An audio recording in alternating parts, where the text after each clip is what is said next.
Who after Nehruji was the question in the mind of every person who heard about the death of Pandit Jawaharlal Nehru on Wednesday, the 27th May 1964. Along with this question, who after Nehruji, even other doubts and fears were there in the minds of the people, like number one, will India disintegrate due to unresolved problems like poverty, inequality, and communal and regional divisions? Number two, will the democratic experiment survive after the death of Nehruji? And third was, will the political system be taken over by the army? Actually, Pandit Jawaharlal Nehru was an undisputed Congress leader and a well known face since India's struggle for freedom and unanimously accepted Prime Minister for 4 years as the interim PM and for 14 years as the PM of Republic of India, that is 1950 to 1964. Actually, Pandit Jawaharlal Nehru, in spite of the challenges, he controlled the things in such a manner that people were afraid for something unpleasant to happen after the death of Nehruji. But with the ease, the succession of Pandit Jawaharlal Nehru take place, that was really made the critics to surprise. It means they never expected so easy would be the succession of Pandit Jawaharlal Nehru. Actually, after the death of Nehruji, the then Congress President K. Kamraj, he consulted various leaders of the Congress and party MPs and found that there was consensus for the name of Lal Bahadur Shastri. So he was elected as the leader of CPP, that is Congress Parliamentary Party, and became the next PM of India. Lal Bahadur Shastri was number one, a non-controversial leader from UP. He was known for his simplicity and committed to the principles. Number three, he had experience as a minister in Nehruji's cabinet. He was committed to the profession in such a way that when there was a major rail accident, he resigned from his post as a railway minister. Now, when Lal Bahadur Shastri took over as the Prime Minister, he faced some challenges other than the economic complications they were going on already. The two problems he faced were, number one, India was in total war with Pakistan in 1965. It further increased the financial implications, that is economic implications, and increased the financial burden on the country. And the second was, due to monsoon failure, there was a situation of drought which resulted in the food shortage and hence putting a grave situation before the country. Due to these two prevailing situations, Lal Bahadur Shastri ji gave a slogan which became very popular and is relevant till date. And the slogan was Jai Jawan, Jai Kisan.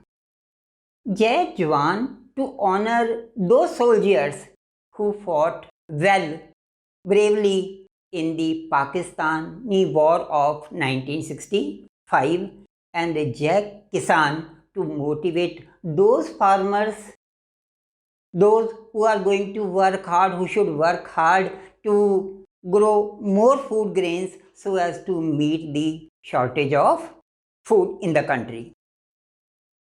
It was the bad luck of the country that it lost its second PM within a time of less than 2 years.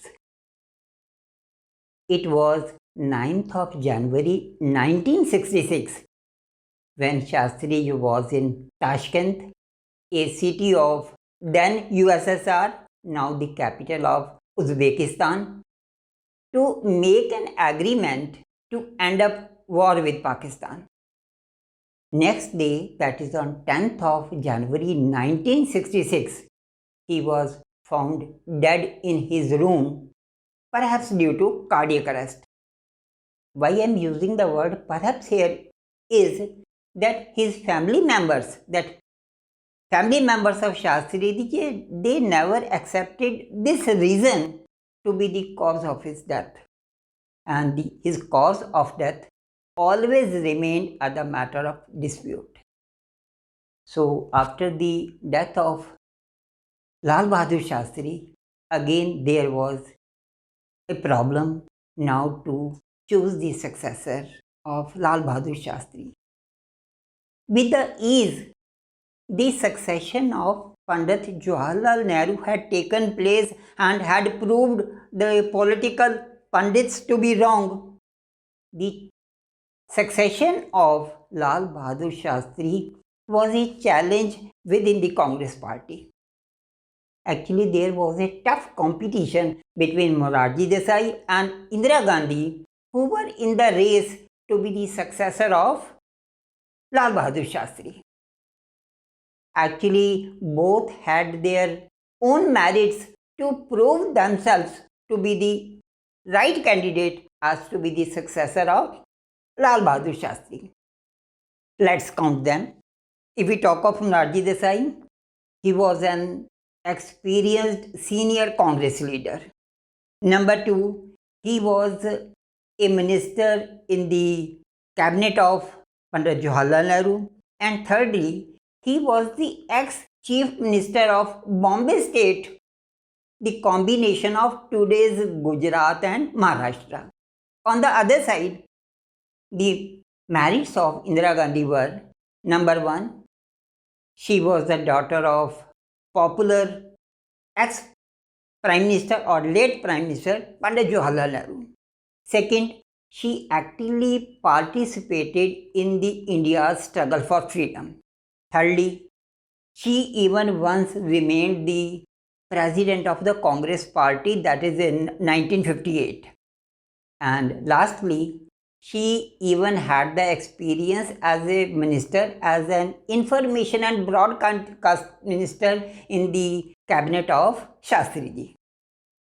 Now, finding the competition to be tough and the things not getting resolved unanimously, it was decided to have the verdict by means of secret ballot. In the meantime, the senior Congress leaders called syndicate, they decided to back Indira Gandhi. With this decision of the senior leaders, things were a little clear, but the final result after the voting came, and that came in favor of Indira Gandhi, who defeated Morarji Desai, and finally path of her becoming the next prime minister was clear. Almost 2/3 of the party's MPs, they voted in favor of Indira Gandhi. Though transition of power was not unanimous, but it was peaceful.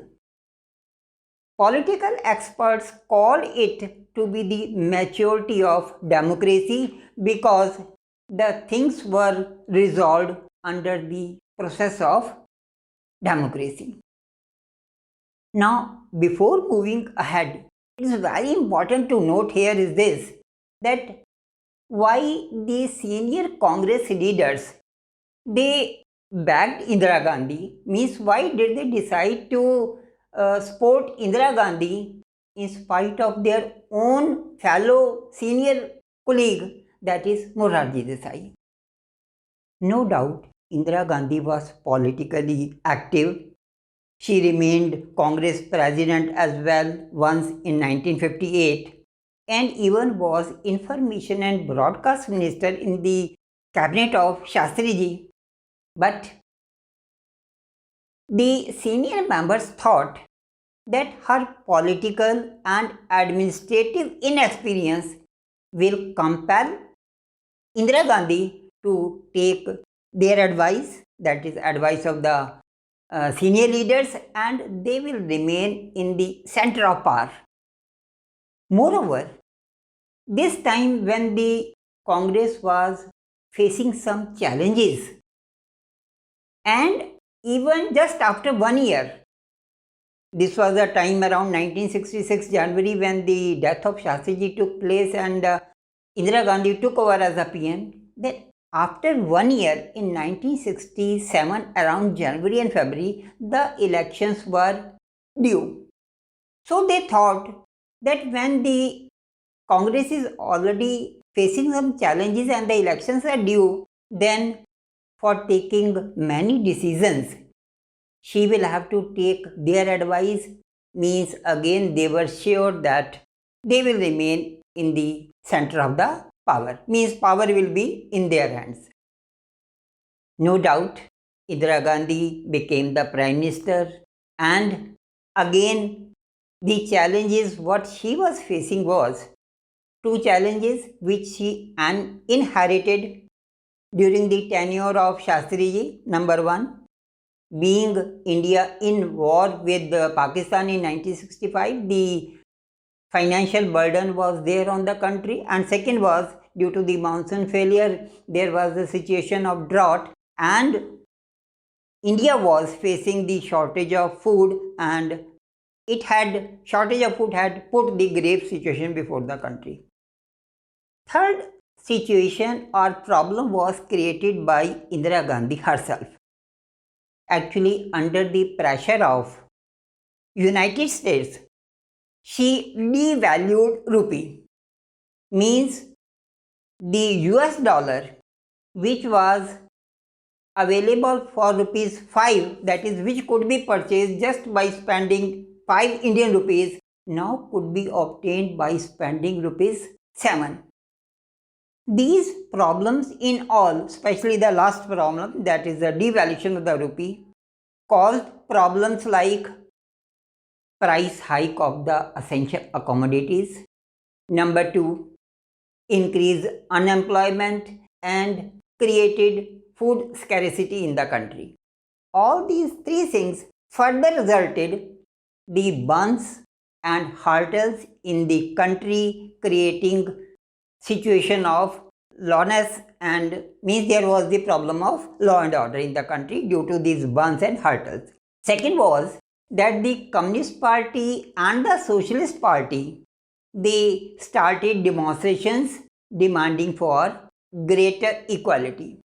Third was that the Communist Party Marxist, who separated from the main Communist Party, which was having the ideology of China, this party started armed agrarian agitations which created headache for the government. And the last problem was Hindu massacre of 1966, which is also called as anti-cow slaughter agitation. This last incident, which occurred in around November of 1966, this was associated with the near future politics, because within after 2 to 3 months, that is in start of 1967, the elections were due for Lok Sabha and Assembly elections. So for the same reason, we are going to take this last point, the last incident, in a little detail, that the Hindu massacre of 1966. Actually, it was 7th of November 1966, a day of religious Hindu festival, a day which is dedicated to Lord Krishna and the cows. A mob of ascetics, backed by RSS and Bharatiya Janata Sangh. Today's Bharatiya Janata Party previously was called Bharatiya Janata Sangh. So a mob of ascetics backed by RSS and Janata Sangh, they attempted to storm Parliament House with an intention to build a pressure on the government to make a law to criminalize the cow slaughter. Means they wanted there should be a law that whosoever is doing the act of cow slaughter should be assumed as a criminal. Now the march moved through the roads of New Delhi, finally moving through the Parliament Street to the Parliament House. This Parliament Street is a very famous road connecting the Connaught Place with the Parliament House. The march consisted of lakhs of sadhus and sannyasi from various akhadas and hailing from various pilgrim cities like Haridwar, Rishikesh, Mathura, Vrindavan, Dwarka, Puri, and even from Himalayas. The march was not stopped till it was peaceful, but the march turned violent when some of the protesters they tried to move inside the Parliament House. So after the mob turned violent, the police had to fire the tear gas shells, and even finally they had to open the fire, which resulted in the killing of around 400 to 500 of the sadhu, sannyasi or the Hindu protesters. Organizing this type of march just before the schedule of election that was scheduled on in March or January or February of 1967, just 3 months before organizing such a march, behind this there was a threefold strategy of Bharatiya Janata Sangh. Number one, to lower the morale of inexperienced Indira Gandhi, under whose leadership the Congress was going to fight the next election of 1967. And second was to send a message among the Hindus that this Congress is the anti-Hindu party. And third was to polarize the Hindus towards themselves. And in this criteria, Bharatiya Janata Sangh succeeded somewhat, and that you will see in the tally table that you will find on the screen, that in the past, in the 1952 elections, 1957 elections and 1962 elections, when Bharatiya Janata Sangh got just 3 seats in the Lok Sabha, 4 seats in the Lok Sabha and 14 seats in the Lok Sabha respectively, Bharatiya Janata Sangh got as many as high 35 seats in the Lok Sabha elections of 1967. This type of politics which is done on the base of religion is not admirable. It should be always discouraged. After this, we are going to make a discussion on the coming election, that is elections of 1967, which was a combined election, that is Lok Sabha election as well as the assembly election in all the states. Opposition this time was finding that Congress government was undergoing a lot of challenges, and even Indira Gandhi was inexperienced under whose leadership the Congress was going to fight this election. Moreover, there were some internal differences within the party itself. Moreover, the opposition knew that Congress used to manage to win due to the division of the votes of the opposition. Now, to stop this division, the anti-Congress parties came under the same umbrella, same platform in spite of their different ideologies and different programs to defeat Congress, that is to topple Congress. Now, during the same time, a socialist leader called Ram Manohar Lohia, he discovered a theory called non-congressism. To prove his theory, he said that the votes which are cast in favor of Congress are less than the votes which are cast against it. Means he said that this way Congress is the non-democratic party which is opposing the interests of the poor people, and he requested or advised the opposition parties to come together and give real democracy to the people of the country. At the same time, from the angle of Congress, Congress was going to fight this election in the absence of Pandit Jawaharlal Nehru. So, as expected, the results or the things were not in favor of Congress. No doubt, Congress managed to get majority in the Lok Sabha by getting 283 seats out of 521, but this time its percentage and tally was lowest since 1952.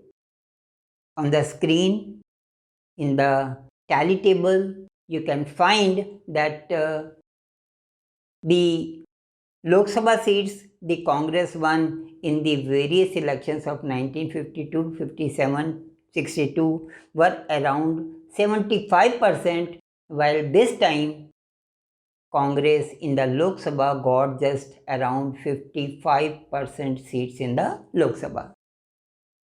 And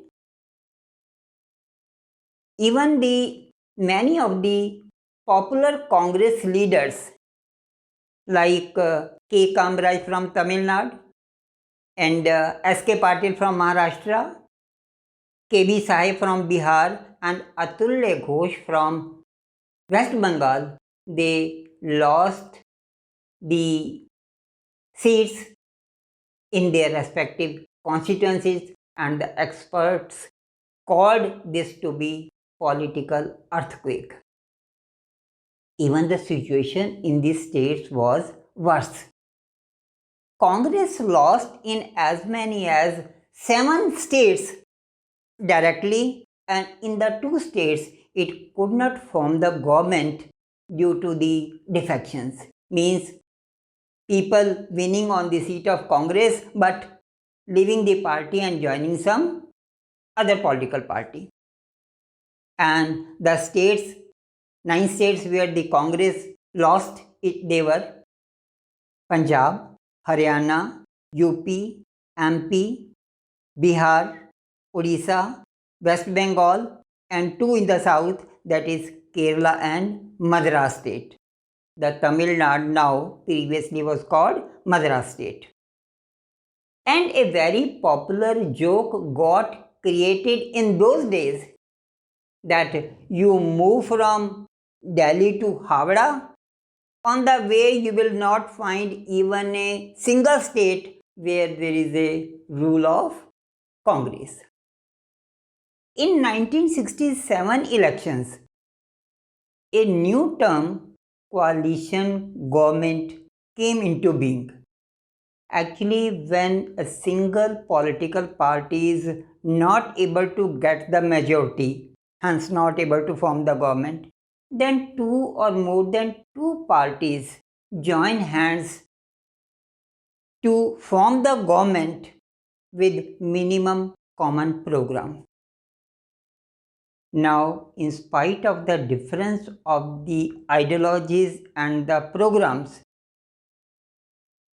many opposition parties came together to keep the Congress out of power.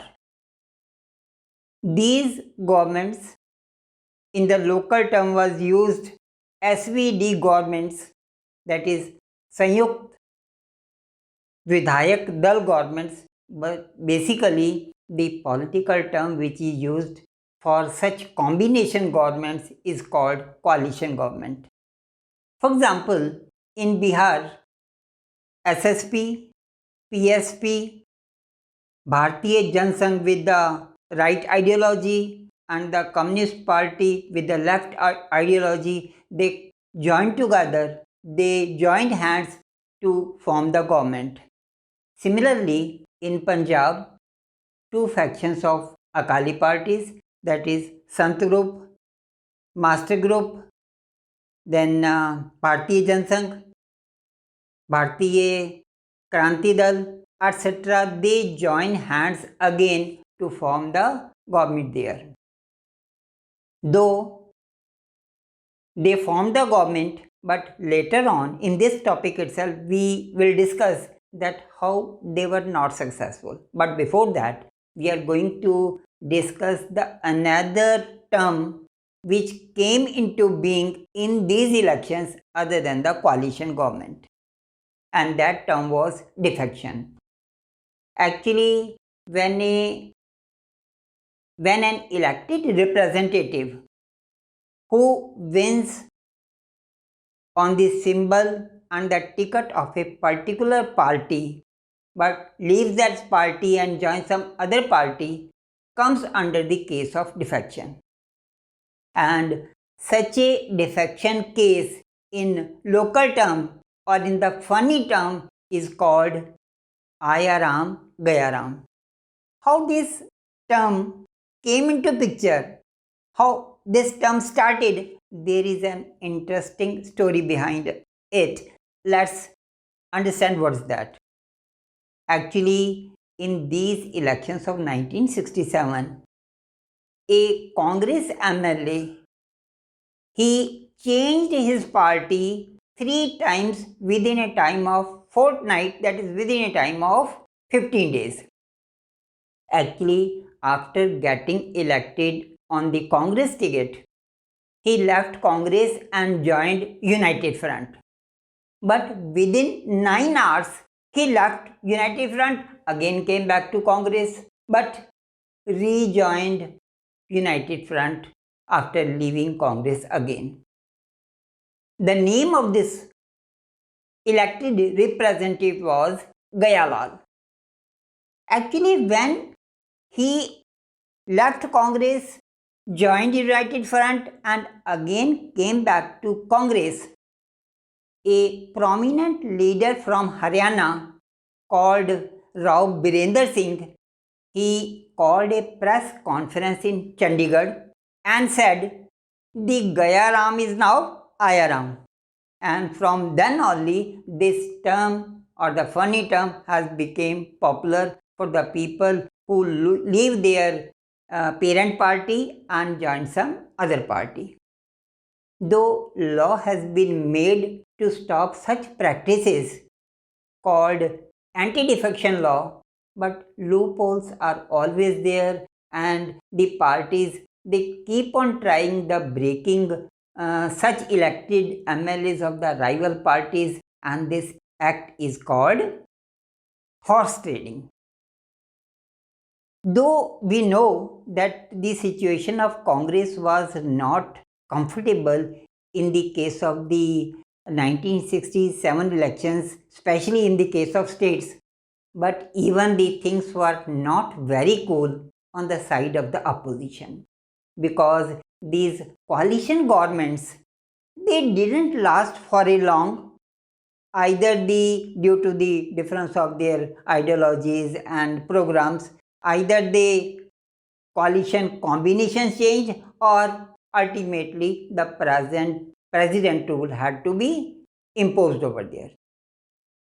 Now, as we have said, that the syndicate, that the senior leaders, they supported Indira Gandhi in spite of Morarji Desai, and with the thought that her inexperience in politics and administration will compel her to take their advice, hence they will be in the center of the power. But Indira Gandhi had the plans which were different from what the syndicate was expecting. Actually, after getting not so good mandate in the 1967 elections, especially in the assembly elections, Indira Gandhi had come to know that the common people or the poor, they have deserted the Congress, means they have gone away from the Congress. Now her intention was to strengthen the base of the Congress among the common people, that is among the poor. And second message she wanted to give the syndicate was that she has her own brain, own plans and policies to take the Congress ahead. Means she will not move as per what the syndicate is desiring. Now she did one act by means of which she could solve her both the purposes, that is to strengthen the base in the common people and to give the message to the syndicate that she will not move as per their plan. And that act was, here we can fit a proverb, killing two birds with one stone. And that was, she drafted a program. It became very popular later on, called 10-point program. Let me name the points which were there in this one, like taking government control of the banks, nationalizing the general insurance, sealing the urban property, sealing of the income, giving land to the rural landless people, and distribution of the public distribution of the food grains, and it was giving home to the homeless. These are the main points, maybe one or two more. Now, by drafting this 10-point program, she asked the Congress Working Committee to implement it. And the purpose was to do something for the social welfare of the common people.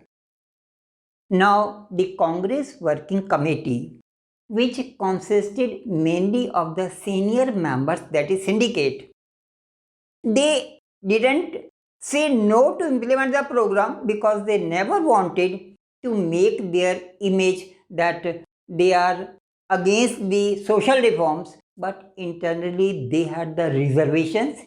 They were not very much in favor of such programs because most of the senior members, they were having the conservative nature. So because in spite of their unwillingness, they had to implement this 10-point program. This created a little gap or the difference between the syndicate and the Indira Gandhi. But not concerned with the difference that is creating or what the syndicate is thinking, she kept moving ahead for the social welfare of the common people, that is social welfare of the poor people, to give a clear message among the poor that this Congress party is always for the poor people. And the next step she took in this direction was the nationalization of the banks. Basically, till then, banks were assumed to be within the reach of rich people, that is within the reach of the elite class, means the poor people, they were not having access to the banks. Now, when she discussed this matter of nationalizing the banks with his colleagues, she found that they were not very much in favor of this step, that is nationalizing the banks. Even the Morarji Desai, who was the finance minister at that time, resigned from his post to protest this decision of Indira Gandhi. Many of the senior leaders, even they took their stand in favor of Morarji Desai, means they had reservations for making this decision, against this decision, that they means they were not in favor of the nationalization of the banks. But Indira Gandhi, who was determined to do this nationalization, she presented the bill in the Lok Sabha, which got passed in Lok Sabha, passed in Rajya Sabha, and ultimately it became a law that nationalization of the 14 banks had taken place. That is, now the banks were purely under the control of the government. This was a clear message among the poor people, the common people, that Congress, especially Indira Gandhi, was very much in favor of the poor people. This is the story of around July 1969, when the nationalization of the 14 banks had taken place. Again, because the syndicate was not favor of this act of nationalization, so again this widened the gap further between syndicate and the Indira Gandhi. The final blow to this gap occurred during the presidential election of August 1969. Now let's have a discussion of the presidential election. Actually, on May 3rd, 1969, the then president Dr. Zakir Hussain died. And though he died in May 1969, and after that, Indira Gandhi had already taken the step of nationalizing the banks in July 1969, and elections for the president, they were due in August of 1969. In the meantime, between July and August, what happened?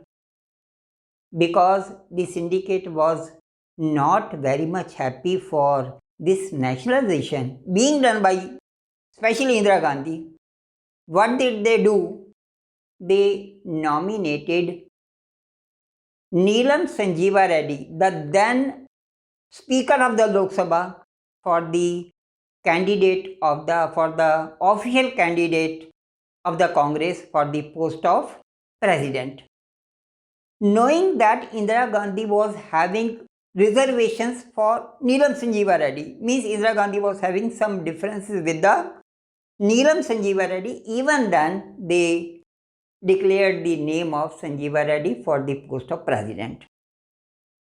When Indira Gandhi came to know about it, then as a retaliation, she persuaded the then Vice President V.V. Giri to contest for the post of president as an independent candidate, assuring that she will support V.V. Giri. Now, V.V. Giri agreed, and now syndicate coming to know that candidate has been made to contest by Indira Gandhi, the then Congress President S. Nijalingappa, he issued a whip to the MLAs and MPs to vote in favor of the official Congress candidate, that is Neelam Sanjeeva Reddy. On the other side, Indira Gandhi initially supported V.V. Giri silently but later openly, and asking the Congress MLAs and MPs to vote as per their conscience, and urged that all the MPs of the Congress and all the MLAs, they should be allowed to cast their vote whom they wanted. Perhaps it was due to the authoritarian personality of Indira Gandhi that in spite of the whip issued, basically whip is the written instruction being given by the party president, which is must to be obeyed and has some legal weightage as well, and otherwise the party president can take the disciplinary action, which can be even expulsion from the party. So perhaps it was due to the authoritarian personality of Indira Gandhi that in spite of the whip being issued by the party president, many of the Congress MPs and MLAs, they cast their vote in favor of VV Giri, who was being supported by Indira Gandhi. Not only this, even the MLAs and MPs of the opposition parties, they showered their vote maybe to oppose the Congress candidate, or they were in favor of Indira Gandhi. They showered their votes in favor of VV Giri, and the result was that though margin was narrow, but VV Giri defeated Neelam Sanjeeva Reddy, and path of his being the president became clear. The defeat of Neelam Sanjeeva Reddy was not his personal defeat, but it was the defeat of the syndicate. The syndicate, that is the senior Congolese leaders, they could not digest this defeat. Now, when this election was over by August, in November 1969, they took a strong step and expelled Indira Gandhi from the Congress. Though Indira claimed that she was the real Congress, but who is the real or unreal was left to the court to decide it. But finally, the Congress get divided into two parts. The Congress, who had the support of senior leaders, was called Congress Organization, that is Congress O, and the Congress of Indira and his supporters was called Congress Requisitional, that is Congress R. Later, they were better known by Congress O, that is Congress Old, and Congress R was known by Congress N, that is Congress New, that is the Indira Congress. Indira Gandhi presented this division as the division between the new and the old, between the socialist and the conservatives, and pro-poor and the pro-rich. Whatever was the case, one problem came with the Indira Gandhi. As we have already said, that in the Lok Sabha elections, means in the 1967 elections, no doubt Congress was able to have the majority, but it got just 283 seats, that is around 22 or 23 more than the magic number required for the majority, that was around 261. So it was having 22 seats more than the required. Now, after the division, after the split in the Congress, when some of the MPs went with the old Congress, the MPs who were with Indira Gandhi, who were in support of the Indira Gandhi, that number fell below the majority mark, and hence Indira government came as a minority government. But for the God's sake, for the good luck of Indira Gandhi, that DMK and CPI, DMK is a political party from Tamil Nadu, that is Dravid Munnetra Kazhagam, and Communist Party you are already well familiar with. These two parties, DMK and CPI, came in support of Indira Gandhi, and with the MPs of these parties, the Indira Gandhi could gain a number more than the majority, so she continued as the Prime Minister of India. Now, this time, when again she started the new journey after the support of DMK and CPI, it was the story of around 1969 of around November, when she was made to expel from the Congress party. Now, after this, she kept moving to have programs for the welfare of the poor, and final step, the biggest step she took after this was that she decided to bring the bill in the parliament to stop the privy purses of the princely estates. The intention was to save a very large amount of the government funds and to utilize it for the benefit of the backward or disadvantaged group, that is for the poor people. Now, bill was brought in the Lok Sabha, it got passed, but this bill to abolish the privy purses of the princely estates got dropped just by one vote in the Rajya Sabha.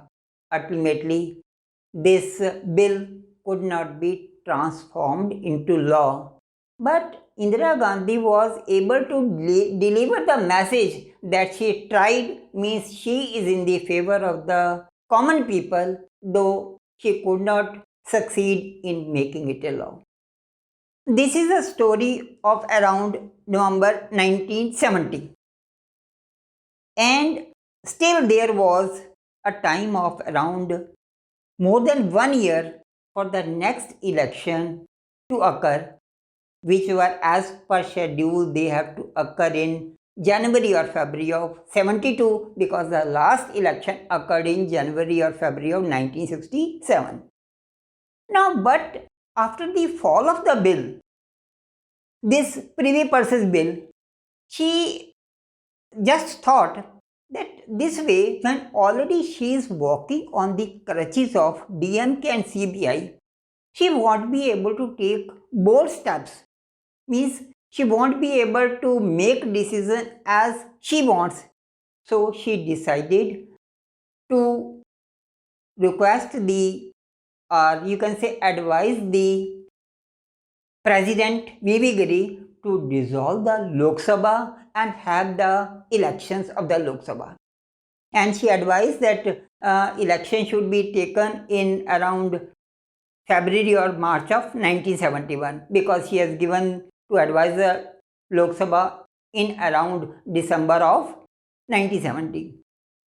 It means now it was decided that the Lok Sabha election, they are going to take place 1 year prior to the normal schedule, which was around February or March of 1972. Now the opposition was very happy, because now they thought that this time, when already Congress has got a split, has got it divided into two parts, it will be very easy for them to have a win, or very easy for them to defeat Congress. Now, anti-Congress, anti-communist parties came together under one umbrella to make an alliance called Grand Alliance, with a purpose to defeat Congress. And these parties were SSP, PSP, Swatantra Party, Bharatiya Jansangh, Bharatiya Kranti Dal, etc. On the other side, Congress made its alliance with Communist Party, and now one thing was there. Now the opposition parties, they made an alliance, no doubt, called Grand Alliance, but they, in spite of the difference of the programs and ideology, they were going to contest the election, or were going to move in the election, but they didn't have any solid program. Their only purpose was to defeat Congress.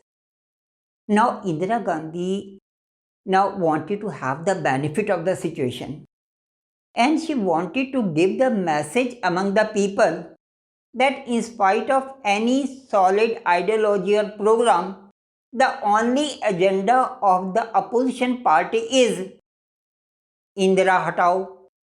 While the Indira Gandhi government or Indira Gandhi party, Congress party, is having an intention, Garibi Hatao. Now this slogan, Garibi Hatao, it struck in the mind of the common people. It was taken up immediately by the Adivasis, Dalits, landless, unemployed youth, and especially the women who determined to support Indira Gandhi. Another point was that she was having the sympathy that the senior leaders they expelled Indira Gandhi, who was the daughter of a famous prime minister, Pandit Jawaharlal Nehru.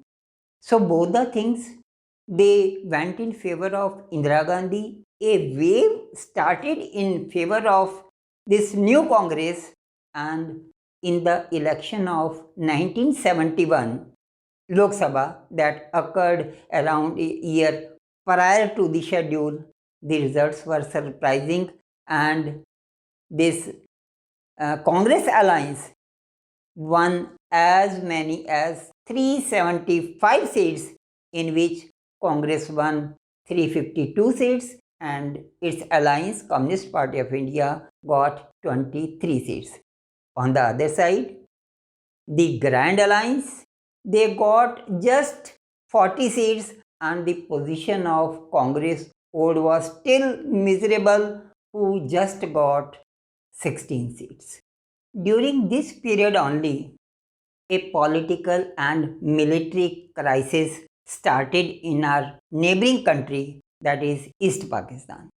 Actually, the people of East Pakistan they want to get separated from West Pakistan because the resources of East Pakistan they were getting mainly used in the West Pakistan. So a local army under the leadership of Mujibur Rahman was made called Mukti Vahini. India had its own reason to support or help Mukti Vahini, and the purpose was to make Pakistan go less powerful because Pakistan had a war with India around 6 years back, that is in 1965.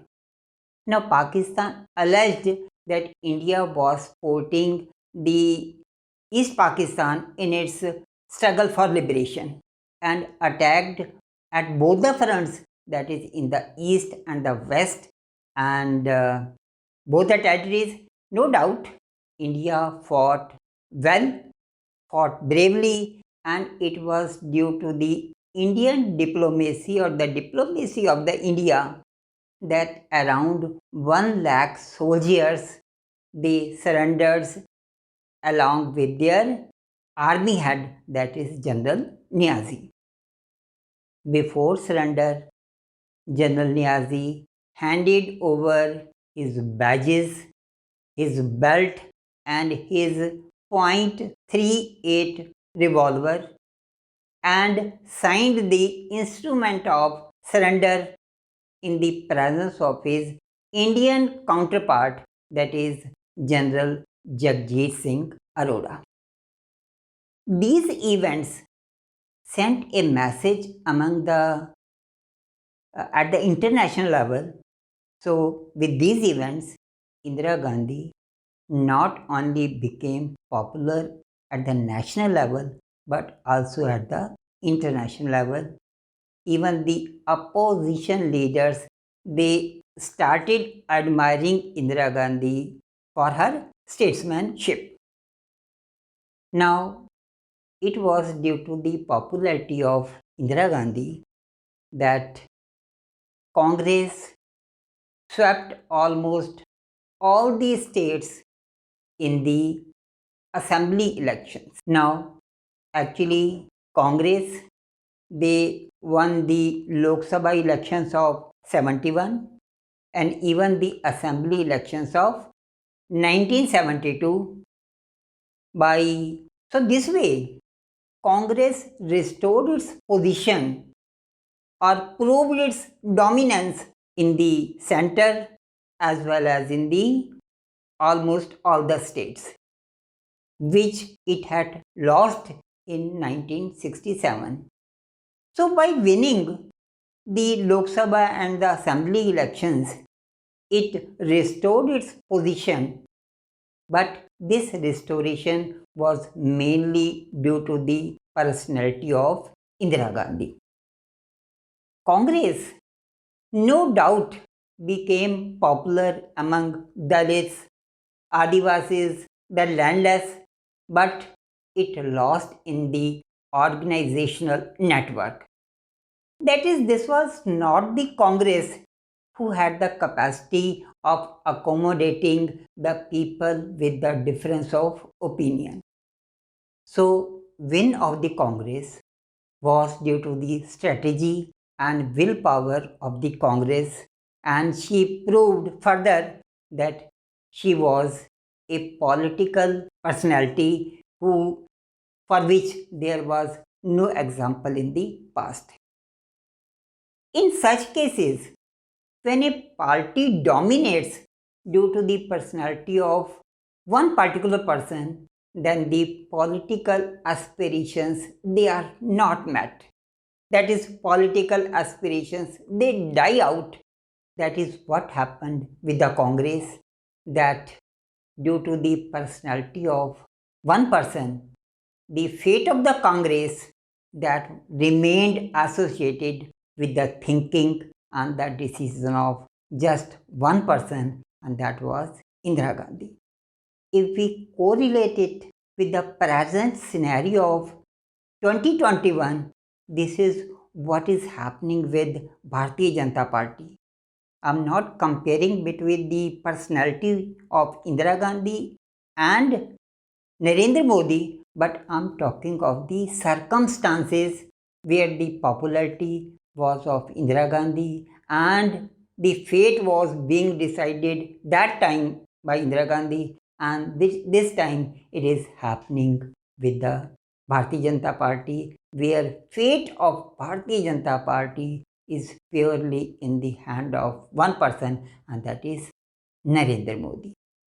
With this part, we come to the end of this chapter, and as usual, for the questions in the question answer format given at the end of the book, plus question answer based on the pictures and cartoons, plus question and answers of the movie associated with this chapter, that is Janjeer, plus some additional questions along with answers. They are given there and you can have them from the description. So again, thank you very much for watching this video.